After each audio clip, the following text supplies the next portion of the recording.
Mes chers frères et sœurs dans le Seigneur, c'est le révérend Jacques Dinabanza. Juste pour vous prêcher comme d'habitude la bonne nouvelle de l'évangile. Et cette bonne nouvelle de l'évangile est intitulée Présentation de bébé à l'église pour la bénédiction. Existe-t-il un fondement biblique? Bande kunangai. Bébé oya botami. Ayebi le côté. Boke na une église pour pambolaye. Est-ce que c'est dans la Bible? Bisola ndaka enseignement ya ba prophète, ya ba apôtre na ba prophète. Est-ce que ba apôtre na ba prophète ba prêcha ki biso yango? Parce que bisola ndande ba enseignement na bango. Ya Jésus-Christ est le fondement. Est-ce que bango ba prêcha biso yango ou Jésus-Christ a prêcha biso yango? Alors tokolanda ba komi. Bon, mon abotanga mingi na français et puis na m'a expliquer pe mingi na lingala pour na bato belé. Nazala ba mama moko baza so na Finlande so ba benga nga ba bino. Biso a bala na biso ya français te ba yo lingala. Ba Nigeria ba luba kuna na anglais. Après biso to interprétaka. Salaga tout au presa mingi na lingala pona ba na biso ba landa ngo po ba mate au presa ko ezaka mate ya mo kitoko mingi. Alors, mes chers frères et sœurs dans le Seigneur, depuis longtemps, certaines églises protestantes, des dénominations différentes, présentent au Seigneur les tout jeunes enfants, les bébés de leurs fidèles, lors d'une réunion de leur église. Existe-t-il un fondement biblique pour un tel acte? Bandeko, tout le monde a une église... Il y a missioni protestante et dans l'église, je ne sais pas si on a catholique ou dans l'église évangélique, tout le monde a un peu ezali. Na kota ba kombote, mais bon mon a un que ma maman soit boti azu mwana a memi kuna na l'église pour na ba pambola mwana wana. Alors, yangwana tout to yeba soki eza biblique. Toto sala onkaka pour na biso. Est-ce que ba apôtre na ba prophète ba seigneur ki biso yango ke photo ya bakabana to pesaka bango to tsaka bango loboko pour na mapamboli de konanga landa enseignement oyo bien âge ongaza na yango eza âge so ko saka na liloba te. Eza âge oyo ko zo liloba au sérieux pe ko transmettre yango. Pour les lorsque nous avons au bakotikala basala musala na ndenge ya ko respecter liloba la Nzambe. Ndeko soki yo olandi yango et toucher yo sala tout au panza yango. C'est vrai que ba pasteur na bino basala Nzambe o ya bino o basala kango déjà basepela te. Il n'y a pas dans le Nouveau Testament des commandements au sujet de la présentation des bébés et des jeunes enfants. Dans le Nouveau Testament, il y a tout ça dans côté. Dans le Nouveau Testament, obligation wana que sou yo boti yaka na mwana papa pambolaye ezate. L'enfant est béni dès le ventre de sa mère.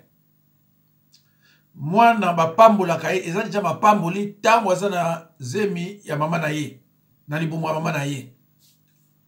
Et soko ya bimi yo na mwasi na yo il faut bo remercier Nzambe. Et soki wana.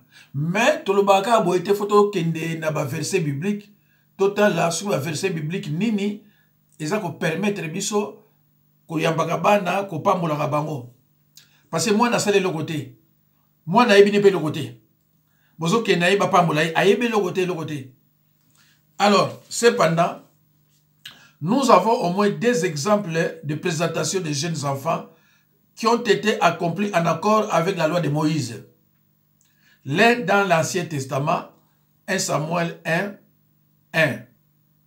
1 Samuel 1 à 2, après 1 Samuel 1, 11. L'autre dans le Nouveau Testament. Luc 2, 21 à 32.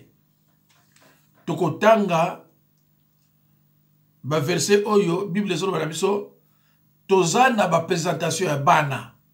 Moko eza na Ancien Testament, mususu eza na Nouveau Testament.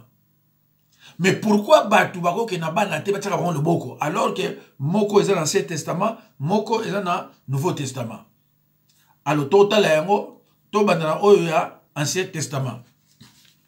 L'histoire touchante de la souffrance d'Anne concernant sa stérilité, suivi du récit de sa prière, de prière et supplication, que Dieu lui a accordé ainsi que du don qu'Anne a fait de son petit Samuel à l'Éternel, en plaçant au tabernacle auprès d'Élie, le souverain sacrificateur, est l'un des plus beaux récits de la Bible. Mes chers frères et sœurs, Totanga na 1 Samuel. Totanga nano na 1 Samuel. 1 à 2. 1 à 2. Totanga, tout ça c'est une histoire Anna. Il y avait un homme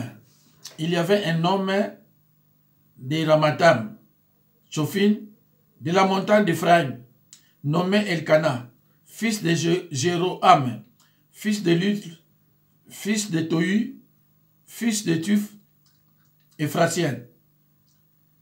Il avait deux femmes, dont l'une s'appelait Anne, et l'autre Pénina. Pénina avait des enfants, mais Anne n'en avait point. Ndeko boyoki awa, ndeko moko kombo nezalaki Elkana, azangi na basi mibale. Azangi na Anne, azangi pe na Pénina. Pénina abana kobota. Mais Anne ayaki na bana te. Alors Pénina abana koseka ye mingi. Abana pe kochola ye.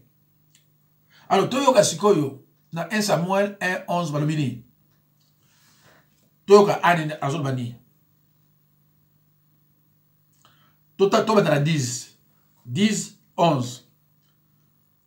Et l'amertume dans l'âme, elle pria l'Éternel et versa des pleurs. Elle fit un vœu en disant, Éternel des armées, si tu daignes regarder l'affliction de ta servante, si tu te souviens de moi, et n'oublie point ta servante, et si tu donnes à ta servante un enfant mâle, je le consacrerai à l'Éternel pour tous les jours de sa vie, et le rasoir ne passera point sur sa tête. Ndeko, awa Anne apesa ki mwana ye akonsekra ki ye pa nzambe libela. Aza wayebisa nzambe ke soki vraiment omoni pasi na nga otali kolela na nga et soki opesi nga mwana mobali, il a précisé soki opesi nga mwana mobali mwana wana na kotia ye na disposition na yo. Voilà pourquoi Anne a salaki consécration par nzambe, parce qu'il n'avait point d'enfant. Azana mwana te. Aza ko sala supplication, prière et supplication. Je précise, hein? Prière et supplication. Prière est zélo comme sous, supplication est zélo comme sous. Prier, c'est demander. Mais supplication, c'est un cri. Lorsqu'on est presque désespéré.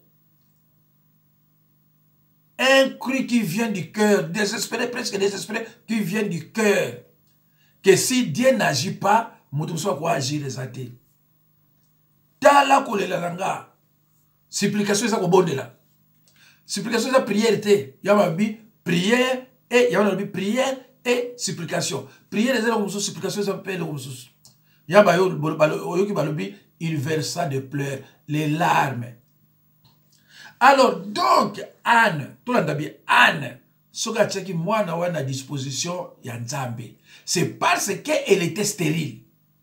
Et là on savait pas si abondeli a sali ve o babana obenga ve ya nazaréen asali ve wana pote nzambe ayokela ye mawa pe nzambe ayoka ye mawa ayekisosaki yango.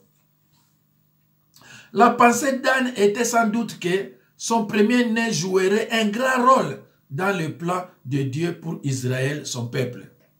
Aussi fallait-il donner à l'Éternel pour tous les jours de sa vie.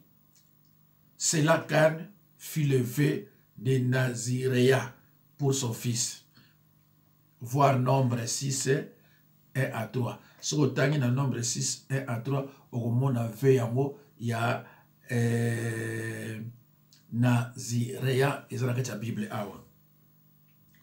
Alors, bandeko, n'a pas dit vous comprendre, deux exemples, il y a du bosso. Anne, azangaki bana, n'a pas si yakolela, a décidé, nzambe nangai, se repese na mwana, ya mobali, moko ya mobali, na kotia ye na disposition na yo. Mais Anne azolo bango epa na ye na ndako, c'était pas l'église. Anne azolo bango pa na ye, ta bazo sambela wana, c'était pas l'église. Azoki mwana te amemi l'église, bongo, non, azolo banano na nzambe avant moi na botama. Et tangu abotaki petit Samuel et salamaki ndenge ya sengaki ndenge ya lobaki. Alors, tu as exemple mi balé, exemple de Marie et Joseph. Exemple de Marie dans le Nouveau Testament. Les récits de la deuxième présentation d'enfants dans la Bible, tout en se trouvant dans le Nouveau Testament. Alors, Luc 2, 21 à 32, Totanga, dans Luc 2, 21 à 32.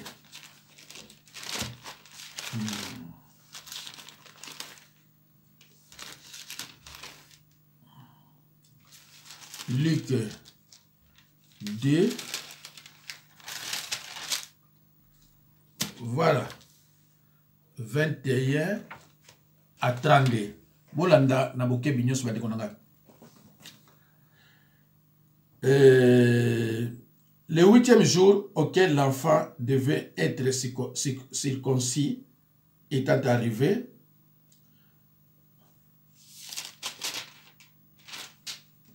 on lui donna le nom de Jésus, nom qu'avait indiqué l'ange avant qu'il fût conçu dans le sein de sa mère. 22. Et quand les jours de leur purification furent accomplis, selon la loi de Moïse, Joseph, je dis bien selon la loi de Moïse, c'est la Bible, hein? C'est la Bible qui nous enseigne que selon la loi de Moïse, Joseph et Marie les portèrent à Jérusalem pour les présenter au Seigneur. Suivant ce qui est écrit dans la loi du Seigneur, tout mâle premier-né sera consacré au Seigneur. Tout mâle premier-né, tout mâle. Et pour offrir un sacrifice des tourtelles ou des jeunes pigeons, comme cela est prescrit dans la loi du Seigneur. Et voici, il y avait à Jérusalem un homme appelé Siméon. Cet homme était juste et pieux. Il attendait la consolation d'Israël et l'Esprit Saint était sur lui. 26. Il avait été divinement averti par le Saint-Esprit qu'il ne mourrait point avant d'avoir vu le Christ du Seigneur. 27. Il vint au temple, poussé par l'Esprit, et comme les parents apportaient le petit enfant Jésus pour accomplir à son égard ce qu'ordonnait la loi. 28. Il est resté dans ses bras, bénit Dieu et dit. 29. Maintenant, Seigneur, tu laisses ton serviteur s'en aller en paix selon ta parole. Car mes yeux ont vu ton salut. 31. Salut que tu as préparé devant tous les peuples. 32. Lumière pour éclairer les nations et gloire d'Israël, ton peuple. Alors, mes chers frères et sœurs, Luc 2, 21 et 32 appartient à l'ancienne à l'ancienne alliance, puisque Marie et Joseph vivaient encore sous la loi de Moïse. Âgé de 40 ans, âgé de 40 jours, le Seigneur Jésus-Christ fut présenté à Dieu dans le temple par Joseph et Marie. Jésus-Christ avait déjà été circoncis le 8e jour de sa vie. La circoncision étant le signe visible de l'alliance entre l'Éternel et son peuple Israël. Le jour même de sa présentation, cette présentation était une obéissance à l'ordre de l'Éternel. Mes chers frères et sœurs, dans le Seigneur, Marie et Joseph ont observé la loi de Moïse. Voilà. Alors, mes chers frères et sœurs, Boyoki Sikoyo, nyonso mibale. Marie et Moïse, Marie et Joseph ont observé la loi de Moïse. La loi de Moïse à l'époque. Moïse a dit, pourtant, Jésus-Christ a dit, non, biso tozo kene na pardon. Oh, wana eza pona bisote. Soki muta ayibi, bukaye, soki mwasa sali, kobo, bomaye. Jésus-Christ a dit, non, non, non, non, wana eza bisote. Biso faut pardon. Alors, sikoyo, oyo bazo préciser bien, Marie et Joseph, selon la loi de Moïse, ils vivaient encore sous la loi de Moïse. Bon, mon mi balé, mon trobili Anne, parce que elle est stérile. Mon trobili Marie et Joseph, avec qui Jésus-Christ, nami beko, oyo, ya Moïse. Alors, le Seigneur Jésus-Christ bénit les enfants. Nous devons notamment observer que le Seigneur Jésus-Christ bénit les jeunes enfants, amenés vers lui par leurs parents, et qu'il reprend les disciples qui voulaient les empêcher. Bandeko, Tokomi ti na chapitre 19. Cela veut dire que les disciples ont enseignement belé déjà par Jésus-Christ. Mais enseignement est au la bana dans l'église, to wapi, bazwa ki enseignement ya beauté. C'est pour cela, tant que parents wana baina bana, pour Jésus-Christ a pambola bango, ba disciples baboyi. Babi non, non, non, tolingite, baboyi. Parce que, bazwa enseignement wana te bango ke, il faut boya kana bana, tout pambola bango, tout ça non, bango bayebi ke, les enfants sont bénis dès le ventre de leur maman. Ils sont déjà bénis, c'est une bénédiction déjà. Alors moi, je suis à Botami, aïe bien le côté. Azapena masumute. Yoso qui ne peut pas tirer le boko. Pourquoi? Totanga na maloba yankolo, maloba yankolo, ilobinini, na Matthieu 19. Prenez vos Bibles là où vous êtes, mes chers frères et sœurs, et ouvrez-les avec humilité. Nous allons lire dans l'évangile de Matthieu 19, 13 à 15. Mes chers frères et sœurs, dans le Seigneur, lorsque Jésus eut achevé ses discours, il quitta la Galilée et alla dans le territoire de la Judée. Au-delà du Jourdain, une grande foule le suivit. Une grande foule le suivit. Alors, on lui amena, on lui amena des petits enfants, afin qu'il leur imposa les mains et pria pour eux. Mais les disciples les repoussèrent. 14.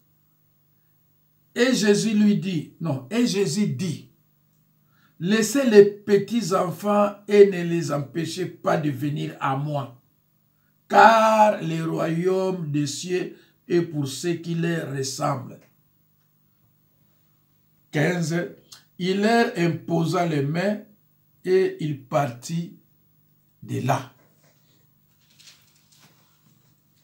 Mes chers frères et sœurs, na banzi boyoki, tant on est la Galilée, à quel territoire à Judée, côté à Jourdain, Batouabani Olandaye, et puis on poser ma question, na ya mabala na ya nyonso. Et tant que poser ma question wana ba papa moko ba na bala na bango parce que ba yebaki déjà que Jésus Christ a fait miracle. Abandaki ko tia loboko pour na bato guéri ba bika tout ça. Ba parole ba moni babité. Tsape ba na biso yo loboko. Ah te ba disciple ba boyi. Aïs bango te tika ba ya. Parce que lola bana oyo bakokani na batu oyo bakina lola. Biloko na lingala pour lingala ko expliquer mon bien. Alors, et d'une très grande importance, certes, il ne s'agit pas d'une présentation comme dans nos églises. Mais nous constatons que notre Seigneur réserve pour ses enfants une bénédiction spirituelle et veille à ce que l'attitude des disciples ne l'empêche pas de la leur donner. Les disciples étaient surpris, mais nous avons à 5 moments position de main, peut prier na bango, a prier qui na bango, mais ça n'a rien à voir avec une position de main. Oh yo, to comme l'église lelo, kozwa bana, moi naza déjà yakopa mama, bozo ya une église pour na ba pambolaye, alors que ça déjà pas mama, aïbe le côté, aza na péché pété, tozo kene. Dans l'église primitive, nous constatons qu'après la naissance de l'église, il n'existe pas d'exemple biblique d'une présentation d'un jeune enfant à Dieu. D'accord.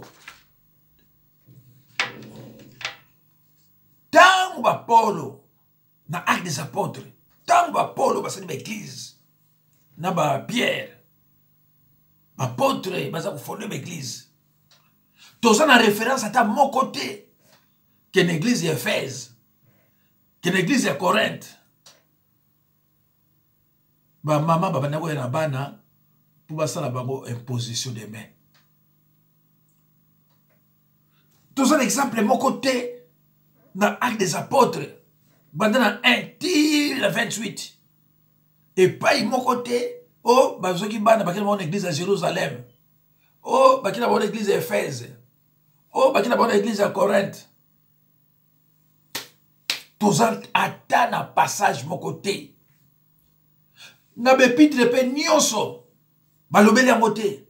Sauf si on est dans 1 Corinthiens 7, 14. Mais balobeli likambu yako, mais ma mwana l'église te po ba chai loboko papa maman. Mes chers frères et sœurs dans le Seigneur. En définitive, il n'y a pas de commandement institutionnel dans la Bible pour la présentation des bébés à l'église pour la bénédiction. Présentation des petits-enfants à l'église pour leur bénédiction ou leur consécration au Seigneur. Verset moko ya Bible ezate. L'enfant est béni lorsqu'il se trouve dans le ventre de sa mère. Ce qui abimi, papa na maman, bako pesa matondo pa nkolo, merci nzambe, ndenge pamboli, ndenge pesi biso mwana, mwana oyo, tondimi na bose monyonso. Tokusala makasi pesa de la yo. Bokolo ba obolingi. Alors bande konangai. Yo sikoyo omemi mwana wana mwana ya bato azali na lisumu te ozala rien.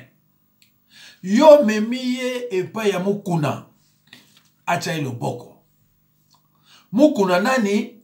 Violeur, armé, sataniste, ndoki, motema mabe. On donne que ce qu'on a. Tango akocha mwana no boko, tango so atikile kindoki.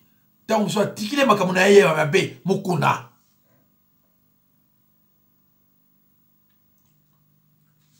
Na banzi bozoka ba scandale ya basi boni azako violer motema mabe alingi pe kopesa mbongo wa traitement te alingi loko mokote yoke na mwana na yo oyo boboti na esengo nzambe apesi bino boke na yepa ya mokuna alemba a transmettre ye biloko na nyonso ya ki violer tango bino bokola mona mwana ça ne va pas tango so sala ndoki mwana le mususu akomi ko violer mwana baba cha batu ti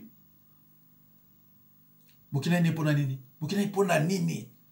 Jésus a yebaka déjà que, botanga la Bible, Jésus a yebaka déjà que après moi, bato misala mabe, ils vont se déguiser en chrétien. Bakokuma ba pasteur, bakokuma ba prophète. Botanga la Bible te, yamona bozoko mi pesa, et ça passe. Congolais, chrétien, alingi kotanga Bible te, il y a que 25% au batanga la Bible. Botalango, Jésus expliqué yango na parabole du semeur. Soki olandaka Bible, makambo ebele, ostali bobi, mais non. Pourquoi ba apôtre na ba prophète ba teya yango te, ba lobela yango te? Parce que ba yebaki ke, Paul azoloba yango, après biso, ezana bateau bako se déguiser. Ezana bateau bako lobaki na ye na kombo na yo. Mais exemple qu'on a dans la Mikolo. Alors, Bible prévenir, tant que prévenir, bino ndengwana, a koki kotinda bino te, boke de l'église, boko boye, na mwana na yo, ya kitoko yo boti, nzamba pamboli, ozo kende na pas sataniste, poatia le boko. Mes chers frères et sœurs dans le Seigneur, c'est vrai que ma pasteur rebelle balinga angate, partout où Paul passait, déclenchait réveil. Partout Paul passait, déclenché réveil. Bato maintenant comprendre le bâtiment de la boba, bato va comprendre. Bato maintenant comprendre à comprendre. Non, on peut ça va verser c'est comme moi. Toute façon, dans un loba, dans un teya, bato belé baso comme moi. Ah bon? Na teya qui par exemple anniversaire, ba pasteur ba losa dans l'église et ça la Bible était. Na teya par exemple le mariage religieux, ce n'est pas biblique. Anniversaire, chrétien a qui nous fête anniversaire de naissance. C'est pas biblique. Jésus a fêté un côté, ma pote a fêté un côté. Yo chrétien ont fêté un vertu de quoi? Pour le nini, ma sataniste, tu vas y aller bino yango, allez bino nyonso, ou comment qu'on l'a bango. Alors, ngas qu'on a zo ramené, bah te belé, bah ça on comprendre, tikanza me pas bango. C'est pour cela que yo landanga. Ceux qui au moni na teli loba, Lucas 10, 20, 30, pesa bango. O bakolinga balinga o balinga te premier te mais ba changer amutu mukolo moko te ndeko aucune église wana pasteur zanani mukendi pa atie mwana loboko mukendi uto kima na Montréal ba minele ba condamné violer azoko violer ba baba azoko violer ba ne ba akimi pa bandeko ne ba lubana na Kinshasa yo siko ki pa na ye asala mwana même position de main. Qu'est-ce que vous ne comprenez pas? Ok, na yeko a imposé moi na yo le boko.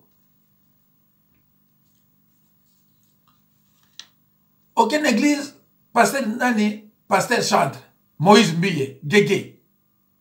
Tala mikolo yo, na kati ya nzambe, anda kwa nzambe, aza ko lobela, aza ko teya, makambu ya, olelo babe makamboka, makambu soki ya faire gola, justice française est condamnée, Bible même so, un magistrat c'est un serviteur de Dieu.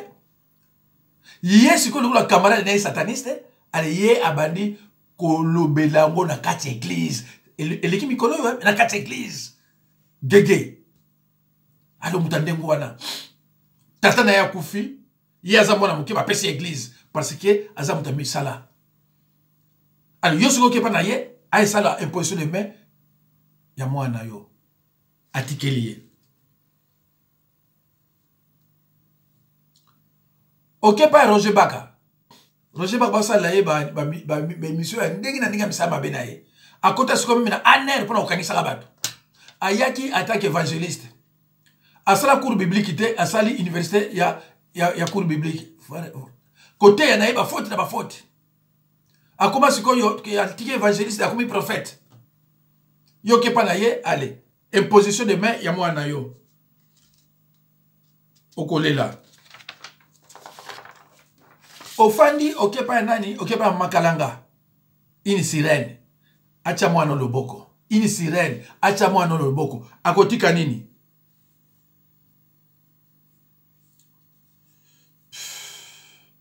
okepa pasteur Jonas okepa mama Sanjour okepa pasteur Marcelo okepa ya Chatumba ndoki munene sataniste.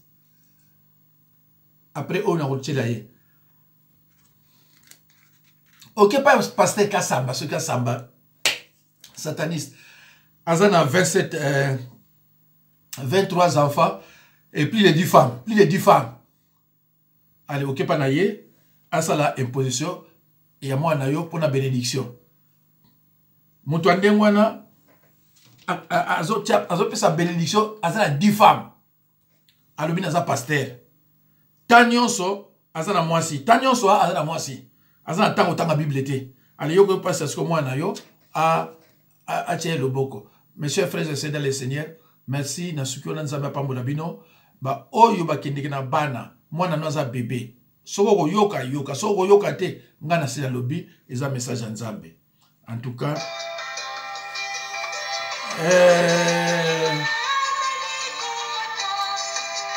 Bana nzambe.